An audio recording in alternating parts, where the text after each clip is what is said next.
ও হ্যাঁ হ্যাঁ হ্যাঁ আলামত নি। আচ্ছা এই ওনার একটু কলস নেওয়ার দরকার আছে, একটু দাঁড়ান। দেখা দিল আপনারা একটু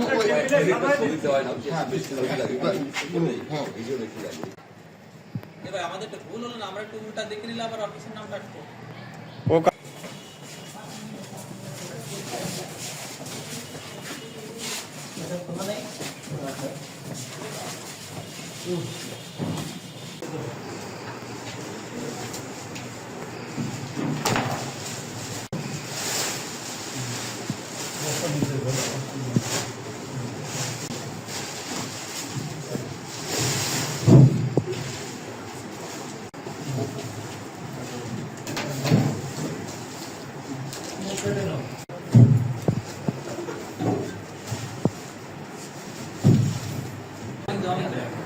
অনেক আসো, অনেক আসো।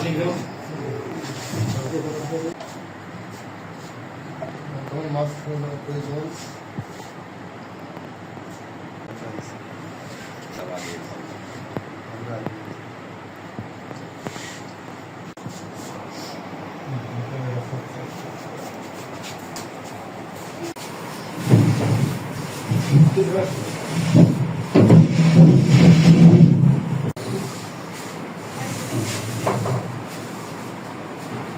লেভেল মানে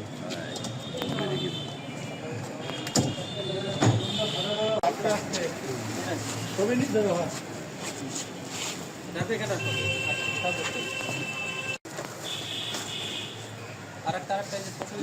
ছোট একটা ভিতরে ওটা নিয়ে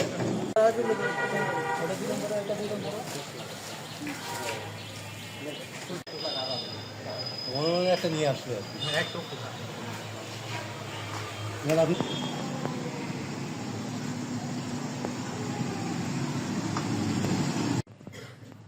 আমরা মাদকদ্রব্য নিয়ন্ত্রণ অধিদপ্তর নড়াইল একটা গোপন সংবাদ পাই।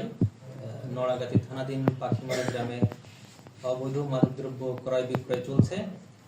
তারই প্রেক্ষিতে আমরা একটা টিম গঠন করে ওই এলাকাতে একটা অভিযান পরিচালনা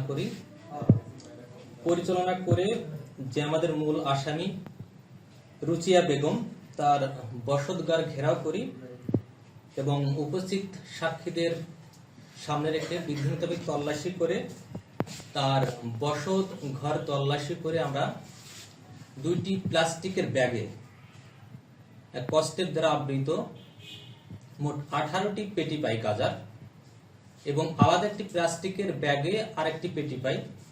মোট হলো 19টি পেটি পাই, যার মোট অর্থাৎ গাঁজা হলো 38 কেজি এবং এই 38 কেজির বর্তমান বাজার মূল্য আনুমানিক 15,20,000 টাকা এবং অভিযানটা পরিচালনা করা হয় আমাদের এখান থেকে 12:30টার দিকে এবং আমরা শেষ করি সেটা 1:15 এবং আসামিকে প্রাথমিক জিজ্ঞাসাবাদে জানা যায় তার সাথে যোগসাজশে আরো একজন আসামি জড়িত, রিপুল সর্দার।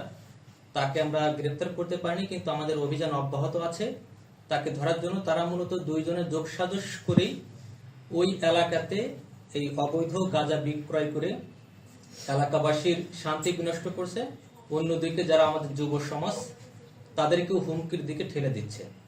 আমাদের এই অভিযান চলমান থাকবে এবং আশা করি এরকম যারাই মাদক ব্যবসার সাথে জড়িত থাকবে তাদের বিরুদ্ধে আমাদের কঠোর অভিযান অব্যাহত থাকবে। কত বছর ধরে করছে জানছেন নাকি? আমাদের প্রাথমিক জিজ্ঞাসাবাদে ধরছে এটা উনি 2-3 বছর ধরে করছে এবং আমরা প্রাথমিক তথ্য জানতে পারলাম থানাতে যে তার নামে এখনো অব্দি 4টি মামলা রয়েছে। তো সেই মোতাবেক আমরা আসামিকে নিজ হেফাজতে নিয়ে আমরা কোর্টের মাধ্যমে চালান দিব এবং সেটা প্রক্রিয়াধীন আছে এবং আশা করি যারা এর সাথে পৃষ্ঠপোষকতা প্রদান করেছেন বা এর সাথে বা জড়িত তাদেরকেও আশা করি আমরা আইনের আওতায় এনে তাদেরকে সাজা প্রদান করার জন্য প্রয়োজনীয় ব্যবস্থা গ্রহণ করব।